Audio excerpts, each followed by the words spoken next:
Bonjour à tous, nous allons aborder le sujet du drone. Comment m'est venue cette super idée? C'est lors d'un reportage à la Guisadingue que vous allez retrouver d'ailleurs dès lundi sur Logos FM. J'ai rencontré un pilote de drone qui m'a subjugué. Il était dans un petit coin, assis sur une chaise avec des énormes lunettes et un drone, un petit drone virevoltait autour des concurrents de cette course d'obstacles, la Guisadingue. J'ai décidé d'aller lui dire bonjour et il me reçoit dans son jardin aujourd'hui pour m'en dire plus sur le drone. Je te salue officiellement. Salut Félix. Bonjour Mathieu. Merci de me recevoir, c'est top. On est à QC dans ton jardin, on profite des dernières lueurs d'été, si je puis dire. Ça fait un moment que je voulais faire un sujet sur le drone. Ça fait des années que le drone existe et c'est le fait d'avoir vu tes images sur la page Facebook de la Guisadingue, la qualité des images, ça m'a subjugué. J'ai fait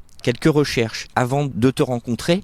Le drone aujourd'hui est utilisé dans tout un tas de domaines. Alors pêle-mêle, bien sûr, dans le domaine militaire. Aujourd'hui, on livre en drone, on démousse des toits, on asperge des cultures de produits, on fait de la surveillance. Ta culture drone, elle te vient d'où?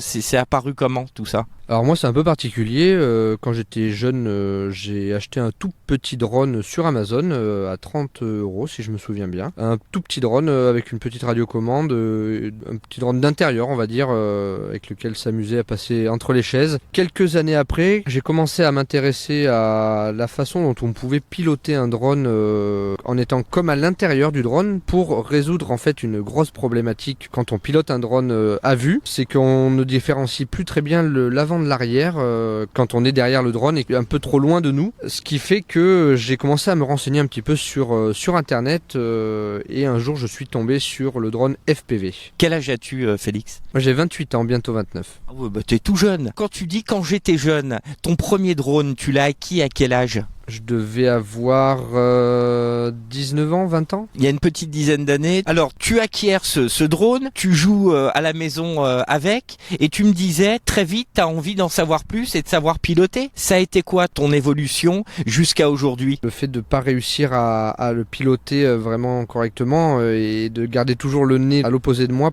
et faire des tours sur lui-même avec le drone, puisque je m'embrouillais les pinceaux quand le drone revenait vers moi. Au niveau du cerveau, c'est assez compliqué pour réinverser les commandes rapidement. Donc voilà, c'est pour ça que des gens ont réfléchi à ça avant moi et ont créé le drone FPV. Je suis toujours en reportage auprès de Félix, pilote de drone. Alors le drone FPV, décris-nous cet outil, décris-nous ce drone FPV. FPV, ça veut dire quoi? Le F, il veut dire quoi? C'est F pour first, P pour personne et view pour la vue, donc en anglais, et c'est vue à la première personne en fait. La petite caméra que j'aperçois sur le drone, ce sont tes yeux. Tout à fait, la petite caméra devant, c'est par elle que je vois et c'est l'antenne ensuite qui me transmet l'image dans le masque. Alors toi, t'es en 4K. Voilà, en 4K ou en 5,3K selon les GoPro utilisés. Donc c'est une résolution qui est au top. C'est déjà très très bien pour ce qu'on fait. Alors, parle-moi de ton matériel qui est à nos pieds. C'est un modèle qui est relativement petit. Il tient dans la main, je veux dire. Combien ça pèse un matériel comme ça? C'est entre 600 et 800 grammes. Après, on a toutes les gammes de taille dans le milieu du FPV, puisque chaque drone, chaque taille de drone va avoir une utilisation différentes en fait pour faire réaliser des plans dans des endroits différents. On va avoir des petits drones pour de la prestation intérieure par exemple, où il faut aller lentement, pas abîmer un lustre par exemple, donc avec des protections d'hélice, et d'autres sans protection d'hélice, un peu plus gros qui permettent d'aller surfer les crêtes de montagne par exemple. Le modèle que tu nous as sorti, comment il s'appelle? Lui on pourrait l'appeler le Geno. Il s'appelle Geno parce que la frame, pour expliquer un petit peu, c'est l'armature carbone qui vient porter en fait tout l'ensemble électronique, les moteurs, tout ça. C'est des morceaux de carbone assemblés par de la visserie. Et ça, voilà, les concepteurs de la communauté l'ont appelé Geno, donc on l'appellera Geno. Tu peux nous le décrire parce que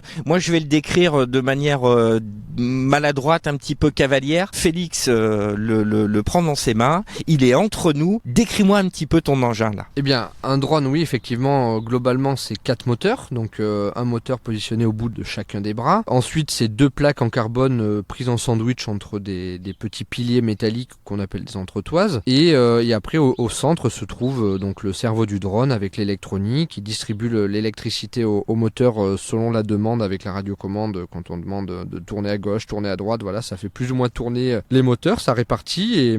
Et donc, sur ces moteurs sont vissés des hélices avec 3 pales. Après, bien sûr, il existe des drones sur lesquels on met 5 pales, 8 pales. Ça dépend aussi de l'utilisation. Ça va pas avoir la même portance, ça va pas avoir la même consommation énergétique. Et voilà, en fait, c'est tout un ensemble de compromis. Je suis toujours en reportage auprès de Félix, pilote de drone. Pourquoi on dit drone? Est-ce que tu sais d'où ça vient? C'est un anglicisme qui vient du mot faux-bourdon. On appelle ton outillage un drone parce que ça ressemble à un faux-bourdon au niveau du son, au niveau du vol. Drone, c'est l'anglicisme du faux-bourdon et on dirait une petite antenne de faux-bourdon. Et bien effectivement, c'est l'antenne que tu me montres là, c'est l'antenne qui me permet de recevoir les images dans mon masque en fait. Ah, on n'en a pas parlé encore. Effectivement, ami auditeur, par terre, sur l'herbe, il y a un masque assez barbare. Moi, je n'ai jamais porté ce type de masque. Qui ressemble en fait, dans le langage commun, les gens diront c'est un masque de réalité virtuelle, voilà, effectivement. Voilà. On peut faire un sport sur place, faire un match de tennis sur place avec ce type de masque. On peut visiter une cité, visiter un musée, un paysage avec ce type de masque. Pour voir ce que le drone nous renvoie, on a juste besoin d'avoir un écran proche des yeux, un peu comme si on était au cinéma pour piloter. Voilà. Tu peux nous faire une petite démo de vol là ou pas? Ou ben non, il n'y a pas de batterie. Alors j'ai pas chargé de batterie pour... Y a pas de batterie? Oui, et puis on n'aura pas de son?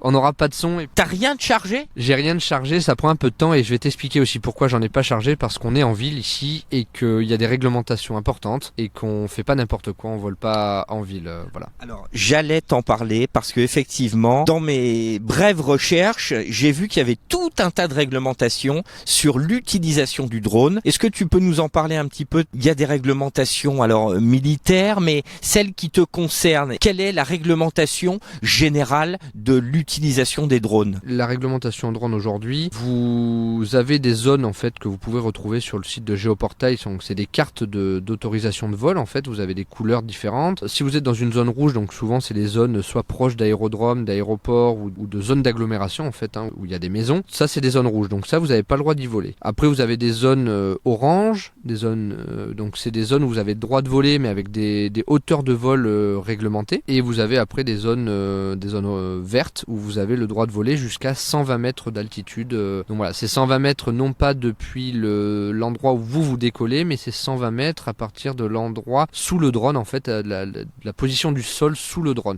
Alors quand on s'est rencontrés, Félix, c'était sur cette fameuse course de la Guisadingue, dans le village de Guise. Tu étais avec ton drone. Qu'est-ce que tu faisais concrètement pendant cette manifestation? Bah moi, mon rôle là sur cette manifestation, c'était de couvrir en fait en drone l'événement, donc c'est-à-dire filmer les glissades des participants dans les obstacles, les franchissements d'obstacles, les gens donc qui jouaient un peu le jeu, ça c'est très agréable d'ailleurs, qui font coucou, et des drones aussi protégés au niveau des hélices, parce que même si ça peut paraître un jouet, là mon tout petit drone de 2,5 pouces, ça reste quand même des hélices qui tournent, et donc le risque zéro n'existe pas, faut être prudent. Amis auditeurs de Logos FM, on se retrouve dans quelques instants pour la suite du reportage. Suite de mon reportage auprès de Félix, pilote de drone. Alors, ce qui est fou, c'est que moi, je t'ai observé avec ton masque. Alors, t'étais sur ta petite chaise et tu survolais tout le parcours de la Guisadingue. Le parcours de la Guisadingue, on va rappeler, c'est plus de 7 km de parcours, 50 obstacles. Tu rentrais dans les obstacles, tu avais une précision de vol, j'allais dire chirurgicale. On s'improvise pas pilote, c'est un savoir-faire. T'es un pilote, Félix. Piloter un drone FPV, je précise, parce que l'autre catégorie de drone qui existe, existent, c'est les drones stabilisés, donc qui ont une assistance au pilotage, donc voilà, comme DJI par exemple ou Parrot qui vendent ce type de drone. C'est plus grand public, disons, dans le sens où au bout de même pas 1 heure d'apprentissage et de découverte du drone, vous savez le faire décoller, vous savez le faire avancer, le faire tourner, puisque au moment où vous lâchez les joysticks, il vous attend. Il reste stabilisé en l'air, il vous attend, donc il faut vraiment le faire pour aller le cracher dans un arbre, même si effectivement il faut quand même être prudent et regarder un petit peu l'environnement quand même et pas faire n'importe quoi parce qu'il a pas des yeux dans le dos non plus. Mais voilà, c'est plus accessible. Pour revenir du coup à la partie drone FPV, effectivement c'est la deuxième catégorie de drone qui existe. C'est un apprentissage dès le départ sur simulateur sur l'ordinateur obligatoire pour appréhender en fait que font les joysticks, comment tourner, comment décoller, comment atterrir. C'est un entraînement. Au début on peut commencer avec un drone comme je te montre là, qui est un 5 pouces non protégé, c'est tout à fait possible. Bien sûr, on démarre avec un drone comme ça dans un champ bien dégagé, sans arbres, avec un peu d'herbe, c'est mieux si le drone vient à tomber dans le champ. Puis au fil des heures de simulateur, au fil des heures d'entraînement, donc du coup en réel avec le drone, qu'on apprend à le piloter, on passe pas tout de suite dans des obstacles comme je l'ai fait à la guisadingue, c'est évident. Et c'est ce qui est beau dans ce hobby du FPV, c'est que c'est un amusement en fait avant tout. C'est un peu différent à mon sens que des drones stabilisés où on va pas se faire une petite session après le travail de drone stabilisé. C'est vraiment plus pour prendre des photos, des plans d'ensemble, etc. C'est à mon sens moins amusant que de faire des loopings autour d'un arbre après le boulot pour se vider l'esprit. Pour la partie drone FPV, je vais t'expliquer du coup moi mon cas. J'ai été autodidacte en fait sur YouTube, grâce à la communauté en fait, sur des groupes Facebook d'entraide où on peut discuter avec les gens pour apprendre à monter un drone. Et voilà, c'est en mangeant de la vidéo YouTube qu'on apprend à quoi sert quel composant et qu'on comprend aussi en copiant. Enfin, on n'invente rien. On reprend un drone qui existe déjà et on essaie de le refaire de la même façon pour apprendre au début. Je suis toujours en reportage auprès de Félix, pilote de drone. Tu parles de construction du drone parce que tu construis tes propres drones. Oui, tout à fait. Le drone que tu as devant moi, je l'ai fait de toutes pièces. Alors c'est pas moi qui ai découpé le carbone, j'ai fait découper le carbone. Tu as assemblé tout un tas de pièces pour en faire un drone. Là, tu as créé ton entreprise. T'es auto-entrepreneur en tant que pilote de drone ou pas? Enfin. Oui, tout à fait. J'ai après avoir fait du drone un peu pendant 1 an et demi, et vu qu'il y avait quelques demandes et que ça pouvait intéresser des entreprises, des gens comme la Guisadingue par exemple, je me suis dit pour faire les choses dans les règles, on va créer une auto-entreprise, comme ça on pourra réaliser des factures. Depuis combien de temps tu vends tes services de pilote autour de toi? Ça fait bientôt 2 ans. Oui, donc tu es installé, les gens reconnaissent tes compétences. Tu travailles sur quel type d'événements ou de manifestations? On a parlé de la Guisadingue qui s'y prête admirablement, mais tu peux travailler sur quel autre type de demande? Alors là, ça serait très très long de lister le potentiel en fait. C'est énorme. Des drones, parce que on va en citer quelques-uns pour essayer de balayer un petit peu ce que ça peut couvrir. Ça peut être du suivi de voitures pour des événements de rassemblement de voitures. Ça peut être filmé dans un magasin pour de la vidéo promotionnelle. Ça peut être filmé à l'intérieur d'une concession de voitures pour de la promotion. Les exemples que tu me cites, c'est ce que tu as déjà fait? Alors la concession de voitures, c'est ce que j'aimerais. J'ai pas encore démarché de concession, mais c'est quelque chose que j'aimerais. Est-ce que tu as déjà participé à des films, des courts-métrages? Non, j'ai pas eu cette opportunité encore. Espérons que peut-être notre interview puisse déboucher sur ce genre de demande. Je te le souhaite, parce que tu as les compétences. Les compétences, je les ai, j'ai le matériel, et maintenant c'est une histoire d'opportunité et de se faire connaître en fait. Amis auditeurs, vous nous écoutez, vous avez besoin d'un pilote exceptionnel de drone, contactez Félix. Comment on te retrouve d'ailleurs? Allez, on fait un petit peu de pub parce que c'est le jeu. Malgré tout, on te met en lumière. Tu nous as expliqué tellement de choses sympathiques sur le drone. Comment on te contacte, Félix? Comment on te retrouve? Comment on voit tes vidéos? Dis-nous. Mon nom sur les réseaux sociaux, c'est Quadful. Je vais vous l'épeler parce que voilà, je regrette un petit peu d'avoir mis un nom aussi peu clair. Moi je t'ai pas trouvé, c'est clair, je t'ai pas trouvé tout de suite. C'est un copain de copain, Aurélien, qui bossait sur la Guisadingue, qui m'a donné l'orthographe. Alors comment ça s'écrit? QWADFU2L. Mais voilà, en tout cas, vous pourrez me retrouver sur YouTube en tapant ce nom-là et sur Instagram également, quadfull-FPV. Les belles vidéos, c'est sur YouTube.